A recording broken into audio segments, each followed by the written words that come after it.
Wow, Sabado na naman, bayad utang day. Ang saya nating mga sari-sari store owners. Pero kaibigan, naranasan mo na ba nung ayaw kang bayaran ng taong umutang sa'yo dahil hindi daw niya inutang yung mga nakalista sa iyong listahan? Ano bang dapat mong gawin? Panoorin mo kaibigan ang video ito hanggang dulo. Ituturo ko sa iyo kung anong dapat mong gawin para talaga babayaran ka ng taong umutang sa iyo. Mga kaibigan, magandang araw sa inyong lahat dyan. Happy morning everyone. Ito na naman ang inyong life coach at ka-negosyo partner, Ate JB. So literal na happy talaga si Ate JB, dear friends, kasi nga no, nakikita ko na naman si Haring Araw. So yesterday kaibigan, umuulan. The whole day, yesterday kaibigan, it was raining no, from morning till night. So ngayon, nandito na si Haring Araw, so masaya si Ate JB, no? Ayan, so happy morning talaga. So kaibigan, no, without further ado, no, pag-usapan natin ngayon yung ating topic. Napakahalaga kasi at napaka-importante nito. Again, related ito sa utang, dear friends, kayo naman, naisipan ko talaga na gawan ito ng vlog dahil alam ko kaibigan marami ang matutulungan nito. Siguro kayo dyan no, na napoproblema rin sa ganitong situation. So, actually merong nag-comment, no, nagtanong sa atin, no, nag-comment sa aking previous vlogs. Shout out po sa inyo, Sister Iver Store TV. So, good morning sister. No? So, ganito, no, ito yung katanungan ng ating kapatid, no, mga kaibigan. Ma'am, paano po kaya sa akin na sitwasyon? Yung nag-utang sila, tas nung time na magbayad, nasabi di daw nila kinuha yung ibang items. Di pa naman po ako, hindi naman ako ganong tao. Yung maglista na di kinuha kasi takot ako sa karma. Ayan, so siguro kaibigan nakaka-relate rin kayo, no? Kung sino mong nakaka-relate dyan, kung naranasan nyo na ito, no? Paki-comment ka sa ibaba at then paki-share na rin no? Kung ano ang ginawa nyo, no? Para masolve ang ganitong problema. So thank you so much again, no? Sister Iver Store TV sa iyong katanungan, kapatid. Kaibigan, sister, marami ang matutulungan nito, no? So, before natin ito pag-usapan, kaibigan, please allow me to shout out, no? 7 lang naman sa ating mga bagong kaibigan dito sa YT World, mga bago nating kapatid. Kasi naman, kaibigan, again, this is my way of showing gratitude, no? Gusto ko lang talaga magpasalamat dahil marami na kayong nagsusuporta, nagmamahal kay Ate JB. So, shout out po kay Sister Reynalyn Guzman, Rain Ashley Guzman. Maraming salamat sis sa suporta. Ingat ka palagi. Shout out no sa mga taga Mambahaw, Camiguin Province. Magandang umaga po no, mayong buntag. Mambahaw, Camiguin Province, especially kay Sister Marjorie Bulo Taulo. Ayan, Sister Marjorie, salamat sa suporta. Sa mga taga Surigao City, mayong buntag no sa Surigao City, especially Belinda Luzano. Thank you so much sa suporta. At sa mga taga Talavera, Nueva Ecija, mayong buntag no. Sorry. Tagalog pala ito. Good morning, magandang umaga po sa inyong lahat no, mga taga Nueva Ecija. Elenita Salvatierra, Sister Elenita, thank you so much sa suporta. Oh, shout out sa Jess and May Mix Vlog, Kuwait. Mga kaibigan, kapatid natin dyan, no? Mga kababayan natin sa Kuwait. Mag-ingat po kayo palagi, no? Maraming salamat, sis Jess and May Mix Vlog. Sa mga taga Camiguin again, ayan, marami tayong fans sa Camiguin, no? Mayong buntag po, especially kay Iyas Mix Vlog. Thank you so much sa suporta, mayong buntag. And last but not the least, ayan, mayong buntag sa mga taga Bohol, Kapako Bisaya, sis Rage Channel. Dagang salamat sis, no? Halos lahat ng video ko pinapanood mo. Salamat kayo sis, no? Again, tang mga taga Bohol, thank you so much sa suporta, mayong buntag. Mga kaibigan, no?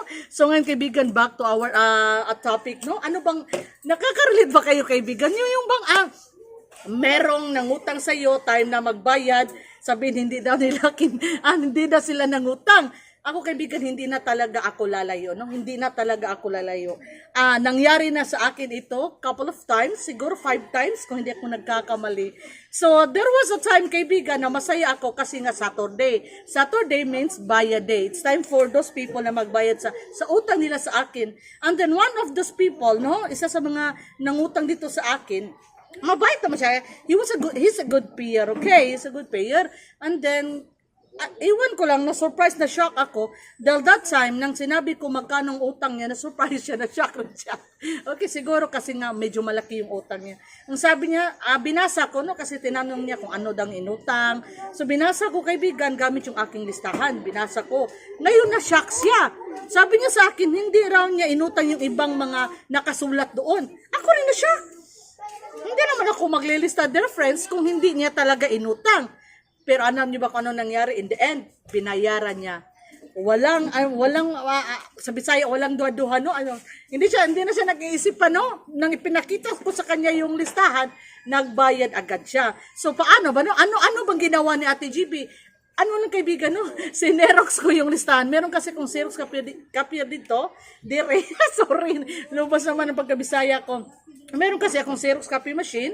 Xerox ko yung utang niya, yung nakasulat, tapos binigay ko sa kanya yung kopya. Ayun, pagkatingin niya kaibigan, nagbayad siya. Bakit? Ipapakita ko sa inyo. So mga kaibigan, ipapakita ko na sa inyo yung aking listahan, dear friends. So ganito ako maglista kaibigan, no? Ayan. So ito kaibigan, utang ito. Ito ay yung listahan ng aking kapitbahay. Ito yung utang niya sa akin.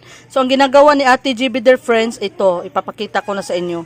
Katulad nito kaibigan, may kinuha na isang biskwit, kombi. Sinulat ko kombi. Ilan ang kinuha? Isa. Magkano yung kombi? 7. Kailan kinuha? September 14. At sino yung kumuha? Ito kaibigan, pangalan ng kumuha. So hindi ko nilalagyan ng pangalan kaibigan kung ang kukuha mismo yung magbabayad ng utang. Hindi ko nilalagyan. Pero pag ang kumuha kaibigan ay hindi siya, katulad asawa niya, anak niya, kapatid niya, nilalagyan ko talaga ng pangalan. Katulad nito again, anong kinuha? Biscuit? Ilan? Isa? Magkano? Ito, 7 pesos. Tsaka pizza, September 14 at pangalan ng kumuha. Ngayon, pag sinabi ng magbabayad sa akin na hindi siya kumuha ng biscuit kasi hindi siya kumakain ng biscuit, pero nakita niya naman kung sinong kumuha, di ba? Anak niya. So, hindi na siya makatubili pa kaibigan, no? Binabayaran talaga niya lahat kasi nga may pangalan. Maliban na lang ko talaga katulad dito, walang pangalan kaibigan, ibig sabihin, mismo yung nag-utang sa akin, yung mismo yung bumabayad pala, mismo yung bumabayad ang nangutang sa akin kasi nga walang pangalan. Pero pag may pangalan, tiyak na hindi siya yon. Siguro anak niya, kapatid niya, magulang niya, asawa niya. So ganitong ginagawa ko kaibigan, no, para talaga tiyak babayaran si Ate JB. Yan mga kaibigan, no, ipakita ko na sa inyo kung anong ginagawa ko. Sa bawat may mangutang dito sa aking tindahan, yun talagang ginagawa ni Ate JB. Anong kinuha? Ilang peraso? Magkano? Anong pizza? Anong date? No? Date, pizza?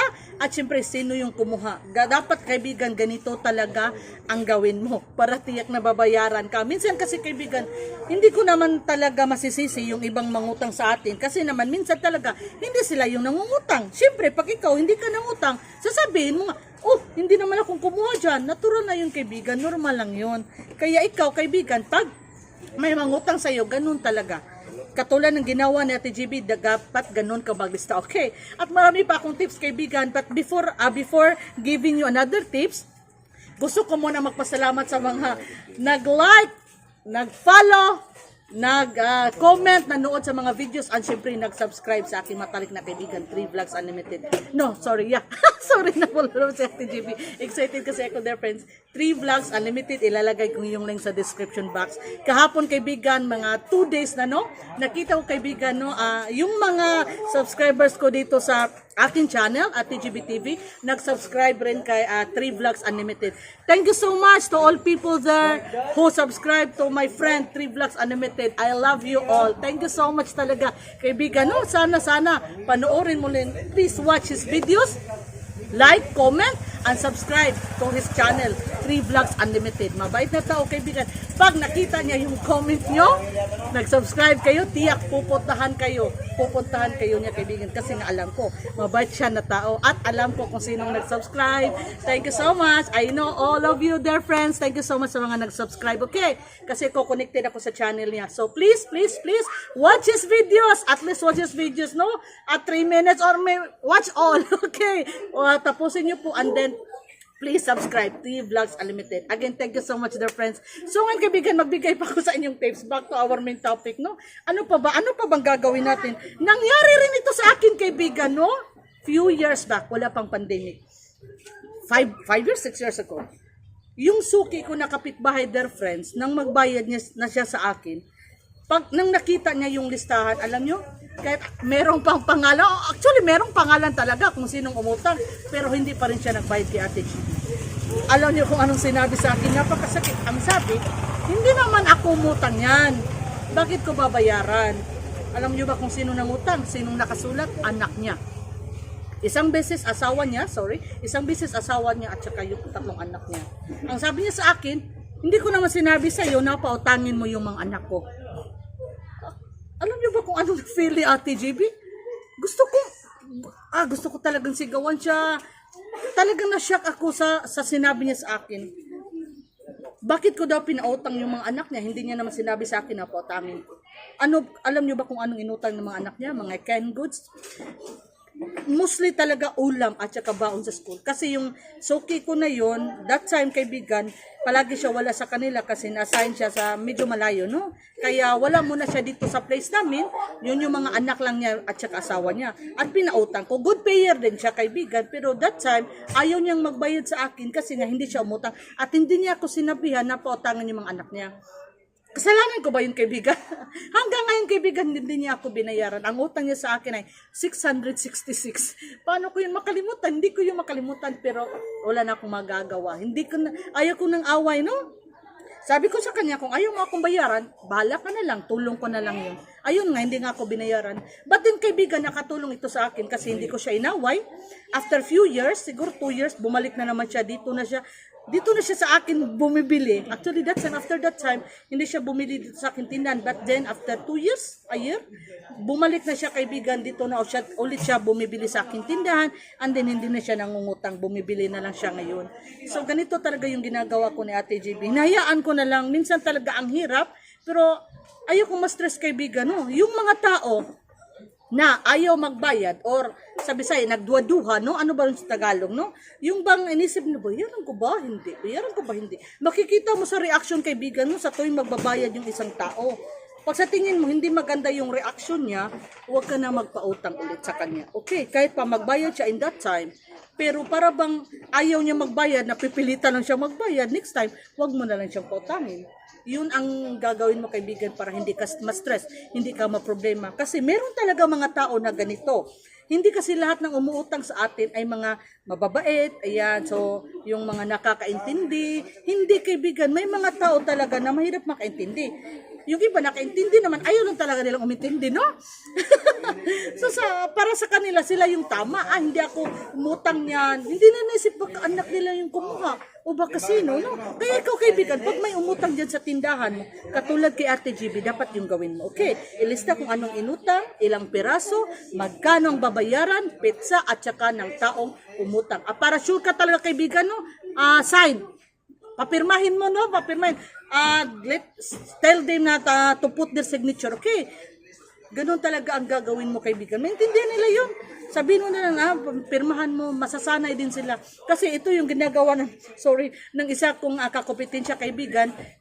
May signature, may pangalan, may signature talaga sa mga taong kumukuha sa kanyang tindahan. Ito yung ginagawa niya. Pero ako, hindi ko na lang sila pinapapirma, kaibigan. Ang akin ang nilagyan ko, sinusulatan ko kung sinong kumuha.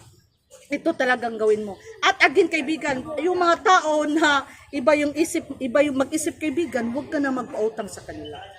Talaga, no? Believe me. Do what I'm saying right now. Yung mga tao na sa tingin mo hindi talaga maganda yung pag-isip nila, yung kalooban nila, huwag ka na magpautang kaibigan. Kahit bayaran ka man ngayon sa darating na panahon, no? Darating yung panahon na hindi ka babayaran. Katulad ng nangyari sa ating kaibigan na si Sis Iver Store TV, ayun, ay parang ayaw magbayad. Iwan ko kung binayaran ba siya. Ang sabi, hindi daw inutang, hindi daw siya yung utang, bakit siya magbabayad? O di ba? May mga tao talagang ganyan kaibigan. Ikaw, wag mo na lang awayin, no?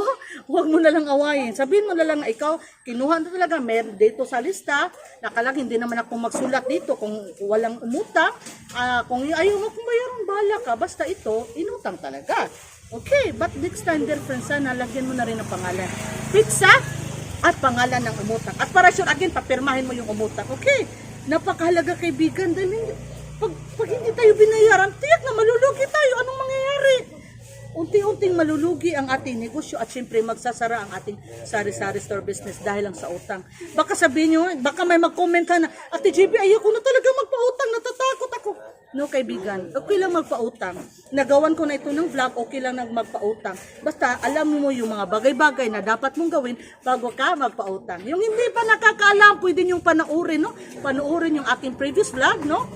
Paano tayo hindi malugi, paano natin mapapalago ang ating sari-sari store business, ang ating negosyo, kahit pa maraming umuutang sa ating tindahan. Dahil yung utang, kaibigan, malaking tulong ito sa ating negosyo.